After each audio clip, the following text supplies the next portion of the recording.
Donc, vas-y, Samuel, je t'écoute. Eh bien, bonsoir à toutes et à tous. Merci beaucoup pour cet exposé tout à fait passionnant et complet. Le titre, c'est La décarbonation des mobilités, une affaire d'urbanisme. De manière certaine, oui, c'est une affaire d'urbanisme, mais à une condition, je crois que tu as soulevé, peut-être que je voudrais approfondir, qui est d'être politique. Car l'urbanisme, Oui, c'est politique.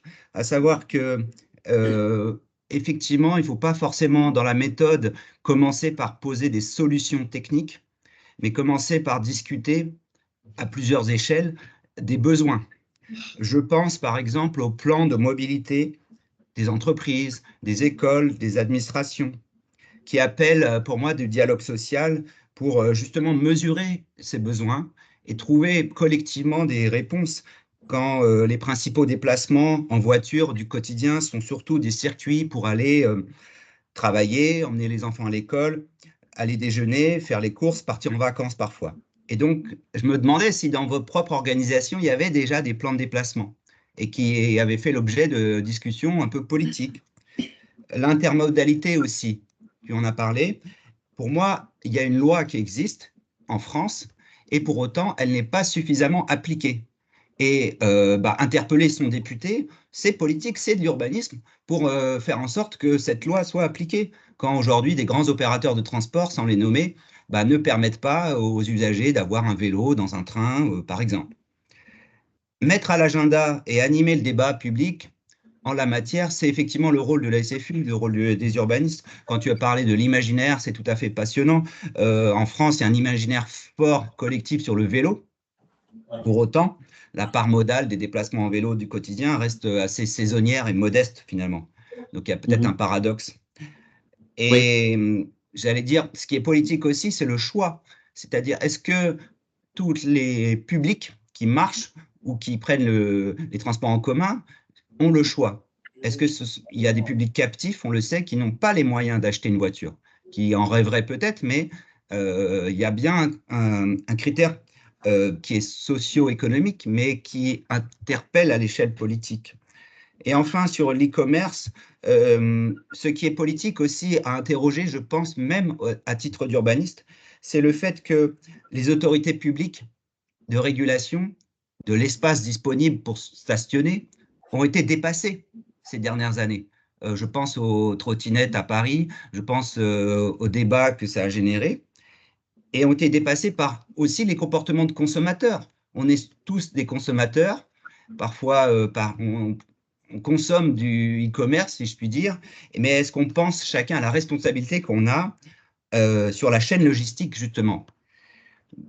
Donc, je crois que c'est important qu'à plusieurs échelles, européennes, françaises, locales, chacun d'entre nous, en tant que consommateur, en tant qu'urbaniste, réfléchissions à ces enjeux. Merci beaucoup.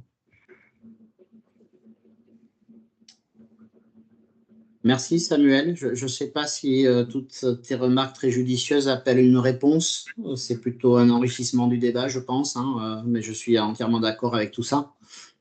Donc, j'ai pas, voilà, comme j'ai été déjà très très long et que le sujet était vaste, j'ai pas parlé effectivement des politiques de régulation, d'occupation de l'espace public, de stationnement.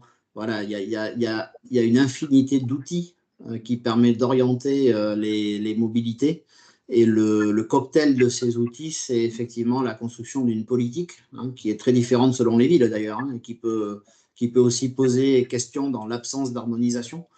Et il y a également la politique de déploiement, par exemple, la politique de déploiement des bornes électriques, hein, aujourd'hui, est très différente selon les territoires. Donc, voilà, il y a des politiques court-termistes, des politiques spatiales, voilà, tout un tas de, tout un tas de sujets effectivement intéressants. Oui, Yves, tu as levé la main. Euh, oui, merci Laurent, c'était passionnant. J'ai apprécié le slide où de l'analyse sur le urbain versus rural et la contribution. Après, ça pose une question. Est-ce qu'il faut aller vers des mégapoles type Grand Paris, mais on voit les limites, où on se dit que plus la ville est dense et plus elle est importante, et moins on émet de carbone per capita. En même temps, il y a probablement une limite. Moi, depuis longtemps, je pense que la centralisation à la française, où finalement, même à l'échelle d'un pays, on a créé une mégalopole, Paris, sur lequel on est tous attirés.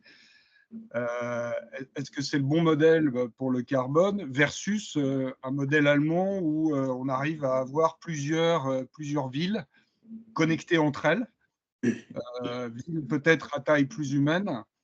Est-ce que c'est dans ces deux modèles-là, du point de vue du carbone, est-ce que dans ton slide qui sous-entend que plus on est ensemble, plus on est concentré, moins on émet de carbone, est-ce qu'il n'y a pas une limite et est-ce qu'il n'y a pas à travailler sur des villes en réseau? Est-ce que c'est pas ça l'urbanisme de demain aussi quand on raisonne à l'échelle d'un pays?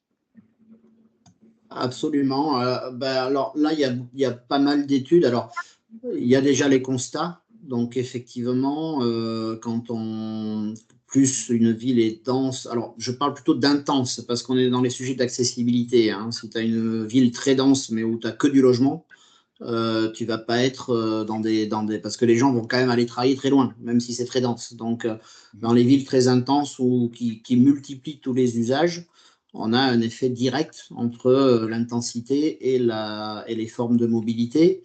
Mais le slide dont tu parles ne parle que de la mobilité des personnes.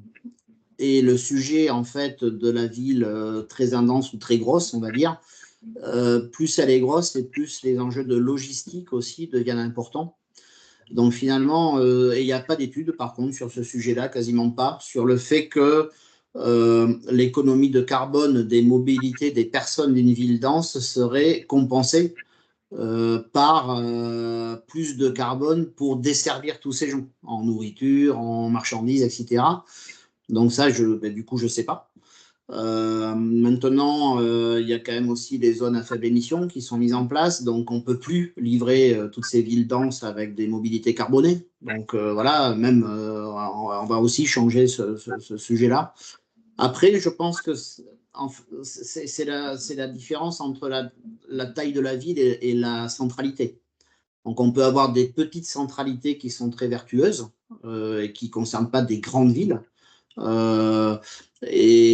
Si on prend l'extrême, moi je parle souvent des Bastides du sud-ouest du XIIIe siècle, où les gars, finalement, ils avaient tout calculé pour que les gens puissent aller manger à pied en une demi-heure, puisque c'est toujours la loi de Zahavi qui s'appliquait.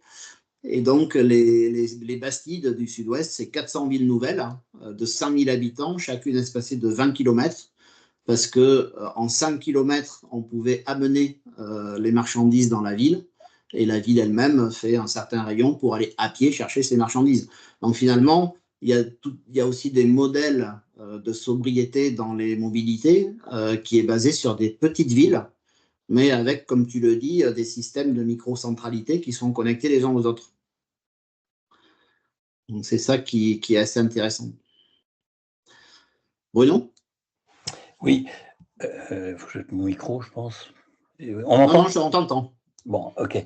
Non, moi, je suis convaincu aussi que la question, elle passe, la réponse au problème de décarbonation en général, et pas seulement la décarbonation de ce qu'on appelle maintenant les mobilités. D'ailleurs, je fais un petit aparté là, mais c'est assez intéressant. Avant, on parlait de moyens de transport ou de modes de déplacement. Aujourd'hui, on parle de mobilité, ce qui ne veut pas dire grand-chose, hein, parce qu'on confond l'outil et la qualité de l'outil.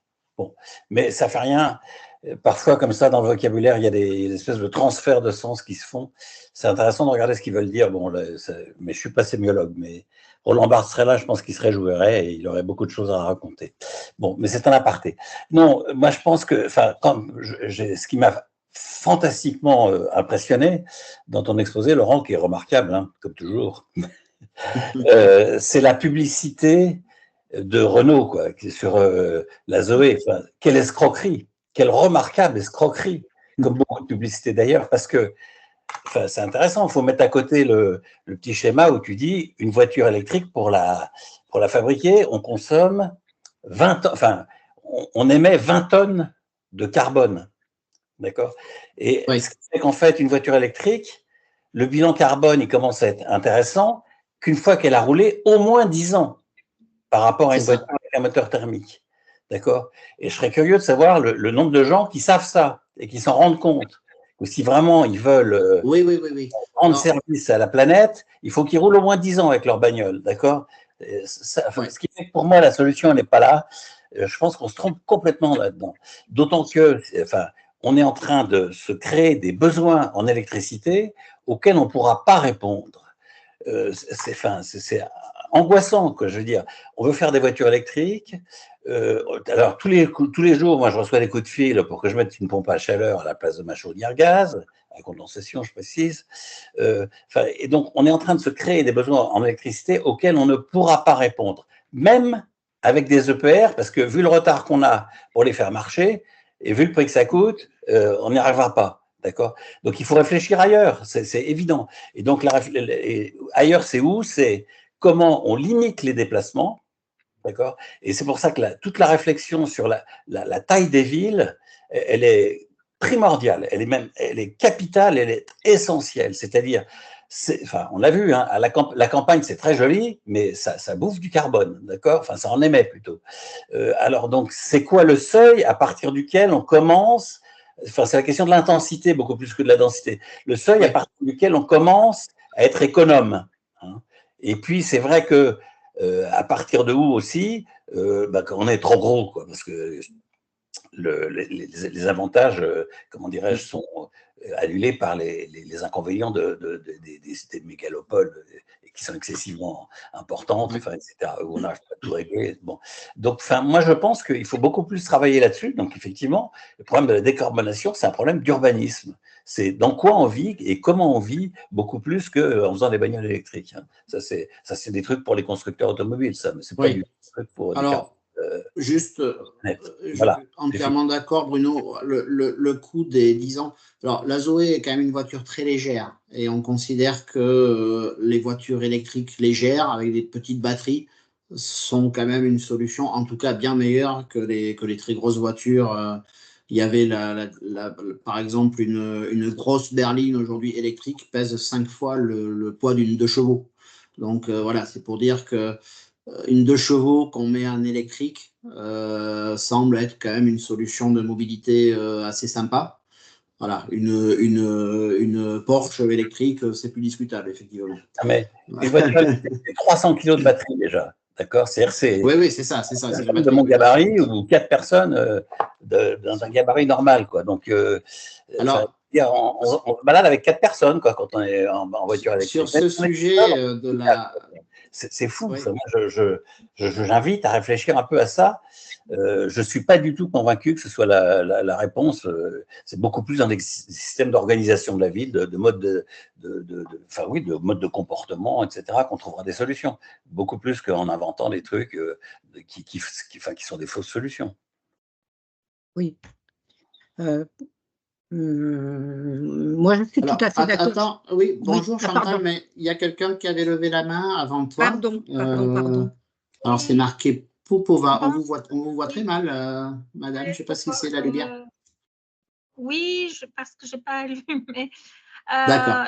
Je vais quelque part rebondir ce que vous venez de dire concernant de limiter les déplacements, les mobilités. Et je pense notamment aux grands ensembles cités-dortoirs. Est-ce que vous aurez des exemples de cités, grands ensembles qui ont été, comment dire, rendus plus conformes à l'idée d'une ville avec toutes les fonctions dedans?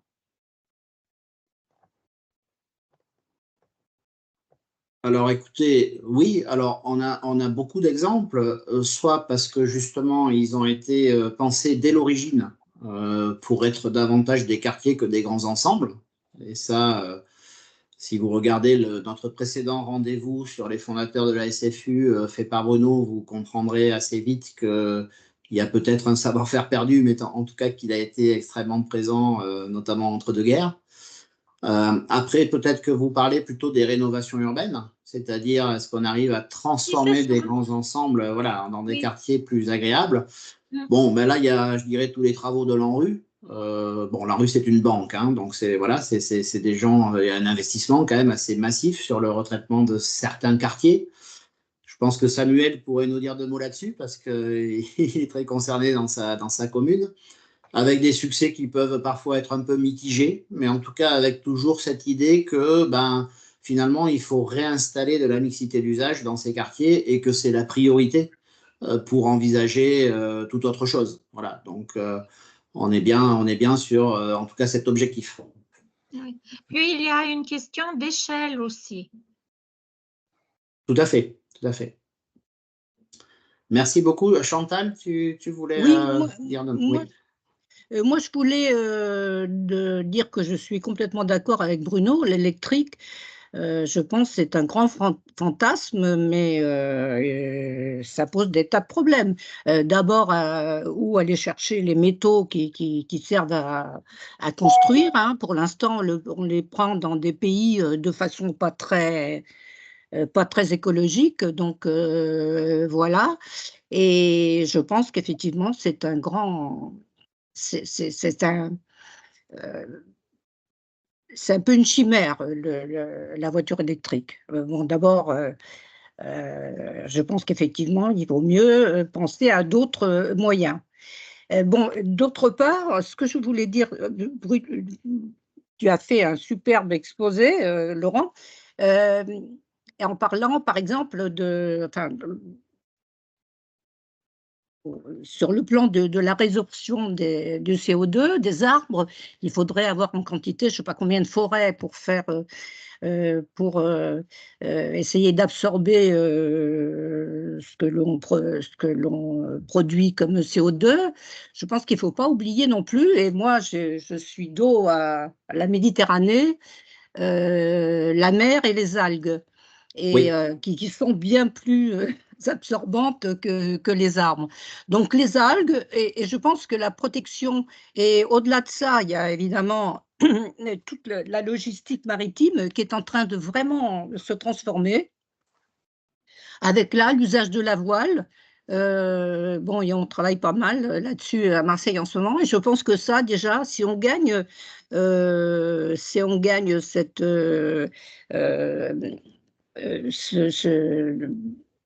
cette économie de pétrole qu'on met dans les navires, ça sera déjà une grande chose. Voilà, parce que pour l'instant, Oui, c'est vrai tu as qu'on parle de raison. la logistique interne, le dernier kilomètre, etc., mais il ne faut pas oublier qu'on est encore fourni malheureusement par la Chine, et que c'est des jours et des jours de navigation, et que si on arrivait à faire marcher ces navires à la voile, ce sera bien. Je crois beaucoup à la voile, moi. Tu as raison. Mais bon, on l'a vu dans le premier slide où je suis passé un peu vite, mais évidemment que l'océan joue un rôle majeur dans la régulation de tout ça. Alors, avec une protection à faire, évidemment, et puis, tout à fait. Et puis essayer de regarder ce qui navigue dessus, effectivement, bien sûr. D'accord. Alors, dans l'ordre, on va avoir Emmanuel, puis Céline, puis Artem. Merci beaucoup pour tout ce débat super là. Donc, Emmanuel, vas-y, on t'écoute. Bonjour à ceux que je n'ai pas vus, en particulier à Catherine, que je suis vraiment content de retrouver après tant d'années. Coucou. Excusez-moi, c'est un petit message personnel. 2 réflexions. On va vous laisser tous les deux. On a travaillé ensemble pendant très longtemps et ça fait au moins 5 ou 6 ans qu'on ne s'est pas vus. Donc. C'est les miracles de la SFU. C'est formidable. 2 réflexions, enfin 2 choses que je voudrais apporter. La première, c'est que j'ai trouvé, d'abord merci beaucoup Laurent, parce que c'était extrêmement pédagogique ton exposé. Donc, et j'aimerais bien savoir si on peut réutiliser certaines de tes slides dans nos propres interventions quand on en fait. Mais j'ai trouvé que nous avons, et le débat le poursuit, une approche qui est plutôt une approche par l'offre que par la demande. Et je pense qu'il faut aussi s'interroger sur ce que nous, comme citoyens, comme consommateurs de l'espace public, pour nous déplacer comme, etc., nous attendons.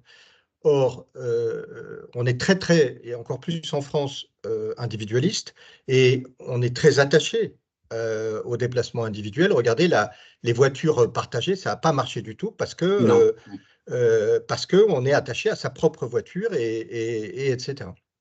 Donc, je n'ai pas la réponse. Je mets ça sur la table en disant, c'est une composante qu'il faut vraiment avoir aussi. Il faut pas, bien sûr, il faut regarder par l'offre et par ces évolutions technologiques, urbaines, etc., qui peuvent décarboner les mobilités, mais il faut voir aussi ce que les gens demandent. Ça, c'est mon premier point. Je ne le sais pas.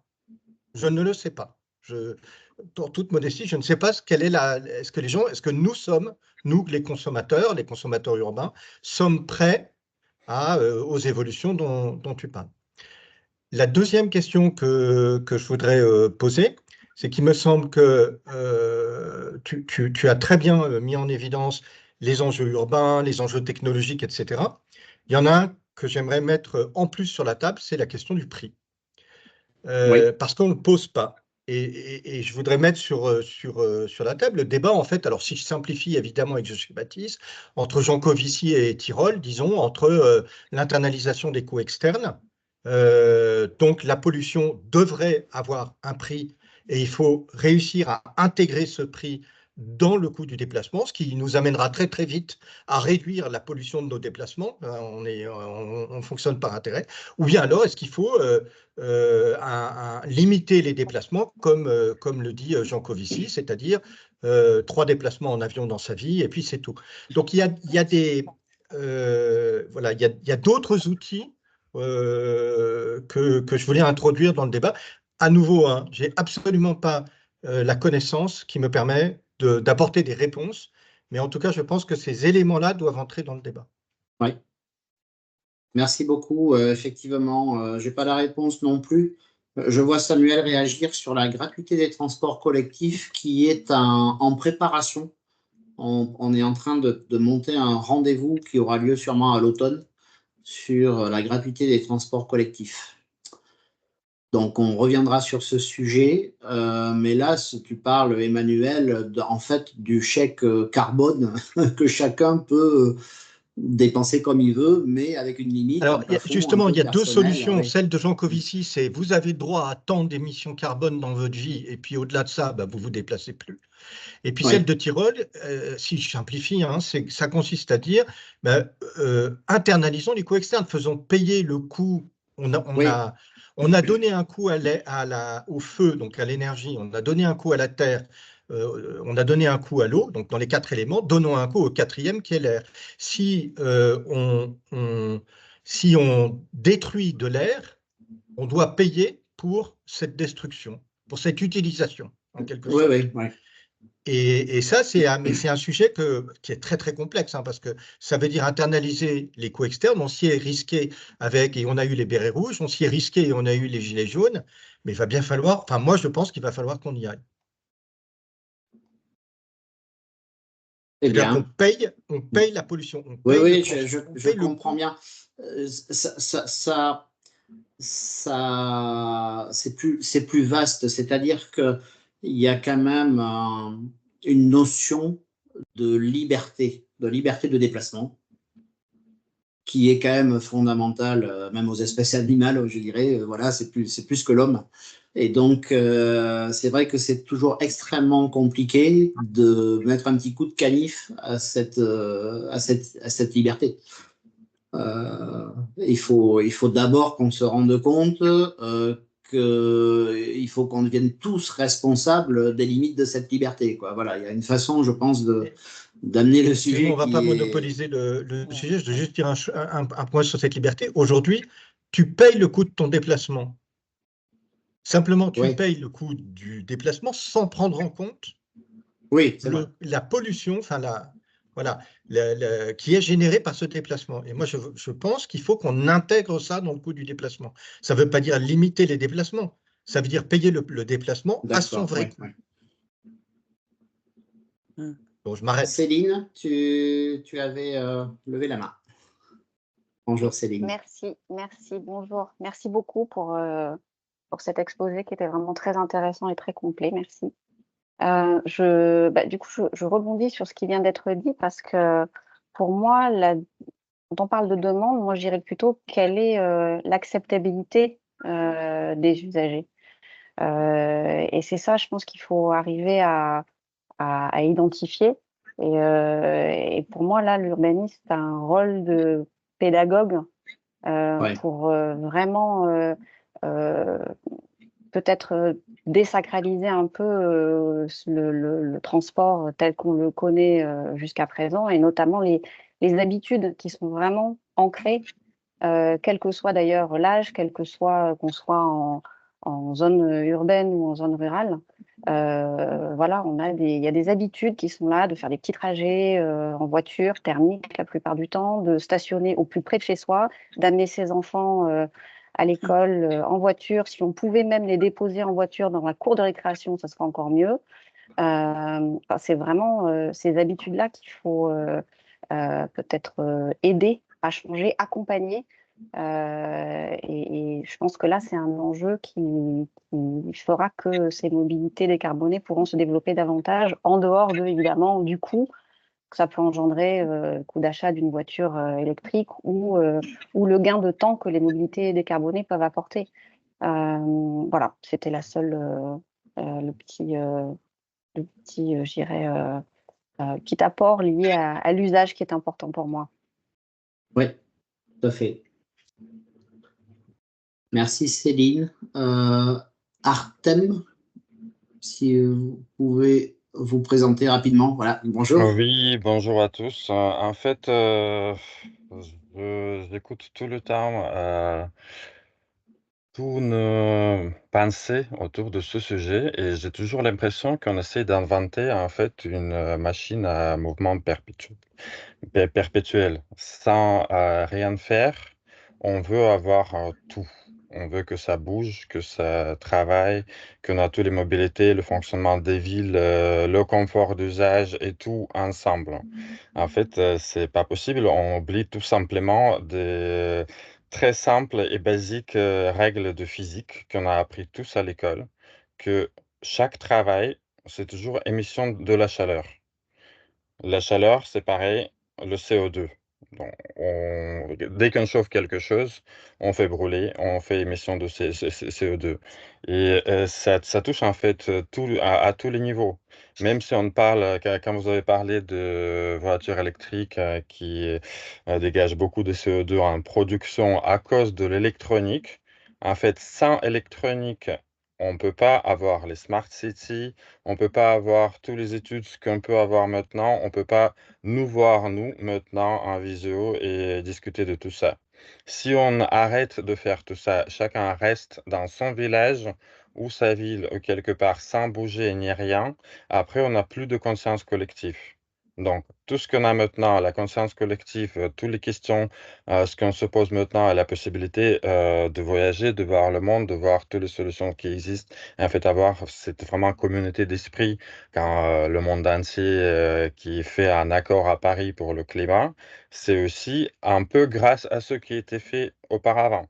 Donc, je pense que la seule solution maintenant, c'est de favoriser certaines choses pour passer de certains, pour se priver d'un certain confort, en fait, de passer vers les mobilités douces, mais par le choix.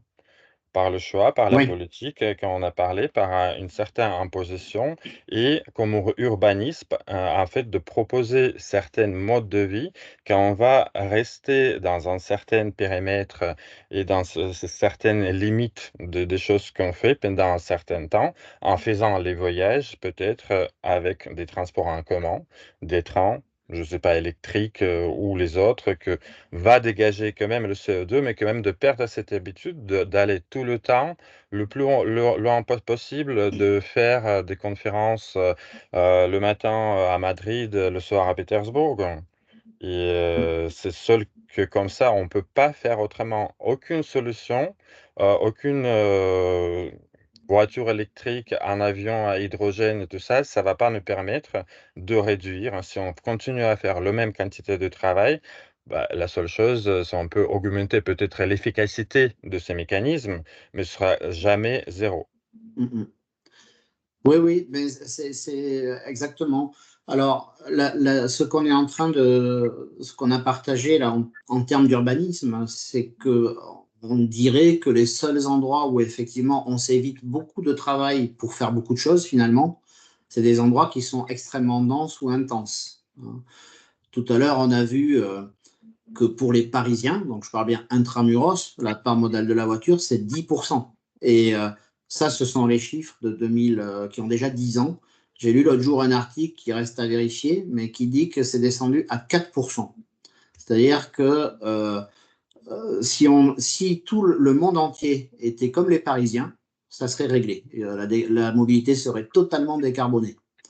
Donc, la question que nous, on se pose en tant qu'urbanistes, et que se posent aussi d'ailleurs tous les gens qui travaillent sur les mobilités, c'est pour les déplacements plus longs, autrement dit, les gens qui sont isolés. Ces gens-là, effectivement, comme tu dis, ils ont besoin d'avoir des contacts quand même avec le reste du monde. Comment leur offrir finalement une solution qui satisfait tout le monde, quoi. Voilà. Aujourd'hui, Aurélien Bigot le dit bien dans sa thèse, c'est-à-dire quand il dit qu'il va falloir concilier changement technologique et frugalité, c'est qu'effectivement, il faudrait idéalement que tout le monde se déplace beaucoup moins ou se déplace qu'à pied, donc ce qui est effectivement autorisé aux gens qui vivent dans des milieux très denses, mais pas aux autres. Mais que de toute façon, ça ne va pas régler le sujet parce que on voit bien aussi que la réussite des accords de Paris, c'est sur un temps extrêmement court et que de toute façon, en 2050, il y aura toujours des véhicules thermiques parce que même si toute l'industrie mondiale se met sur l'électrique aujourd'hui, finalement, avec le train de renouvellement du parc, on n'y est pas.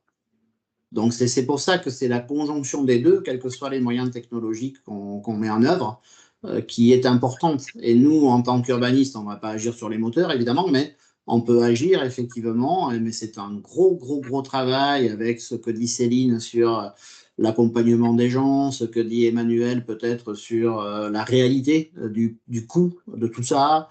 Voilà, beaucoup de pédagogie, beaucoup de travail pour que les gens changent de comportement. Maintenant, si on veut reparler un petit peu de liberté, moi, je ne me vois pas aujourd'hui aller annoncer à tous les gens qui sont à moins de 10 logements à l'hectare qu'ils peuvent plus se déplacer en voiture. Enfin,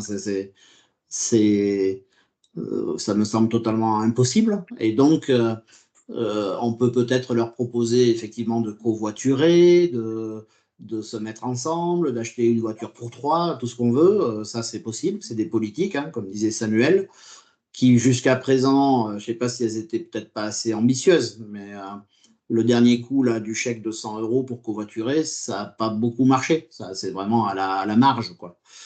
Donc on voit qu'il y a beaucoup de résistance finalement sur cela.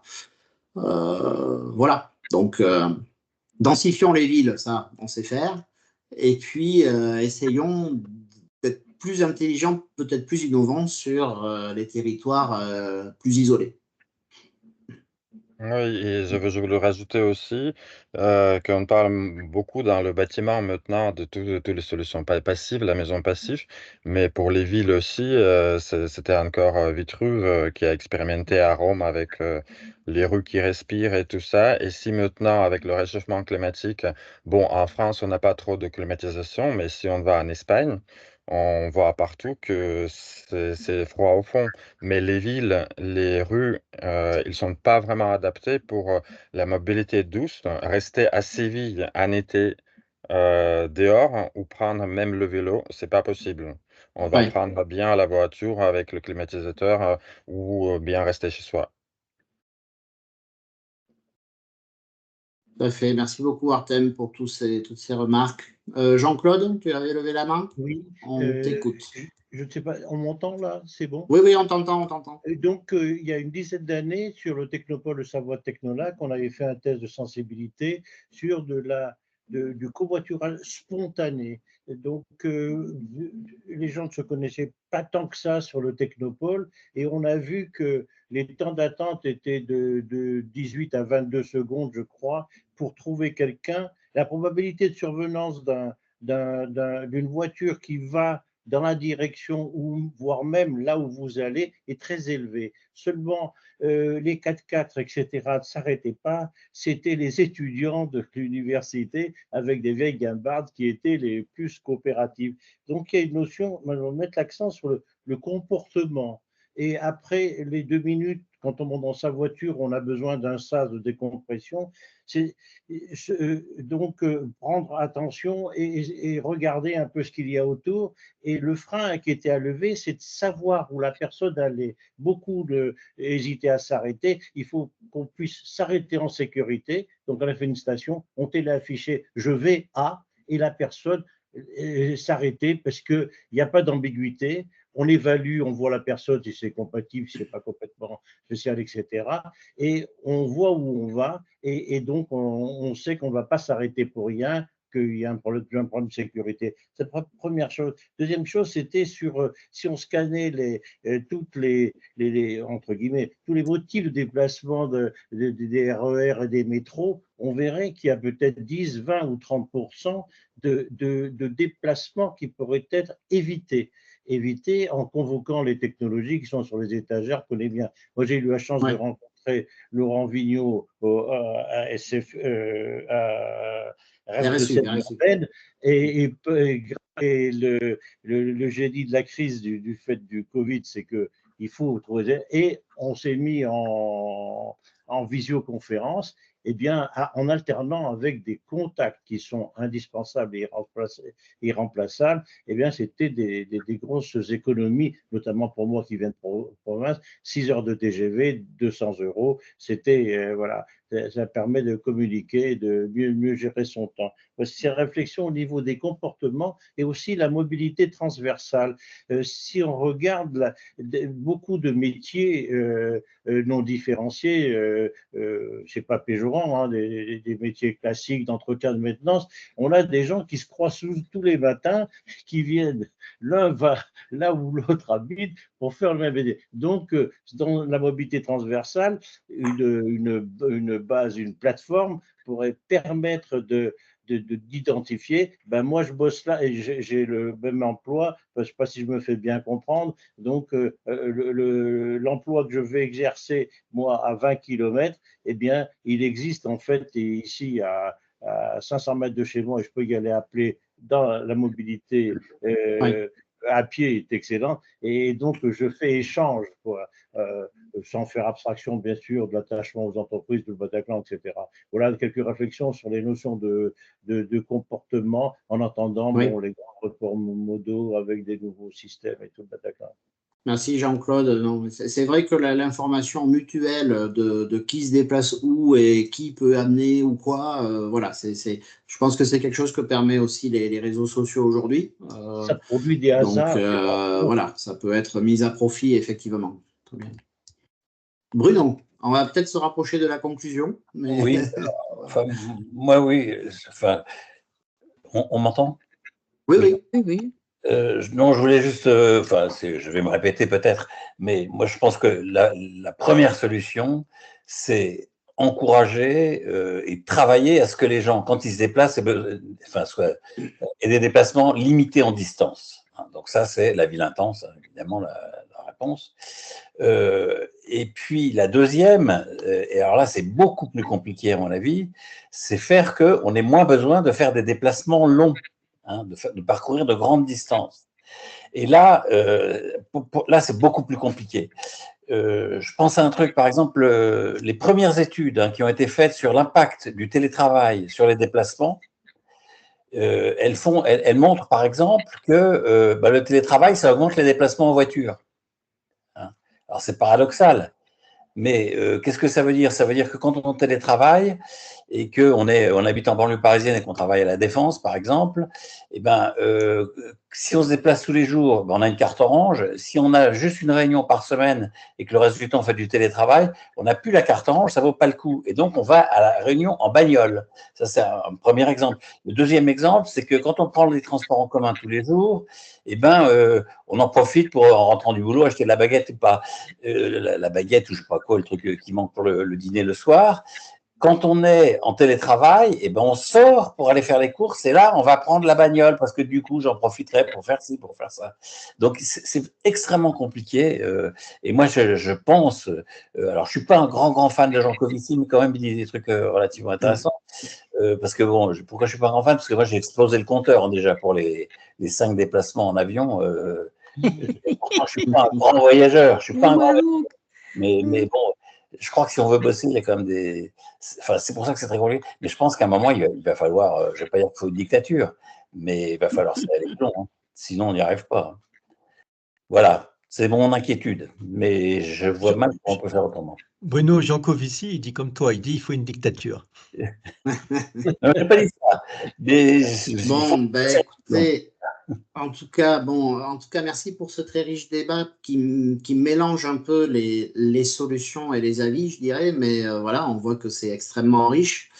Moi, je voulais, voilà, je souhaite ne pas trop conclure sur le coup de la dictature.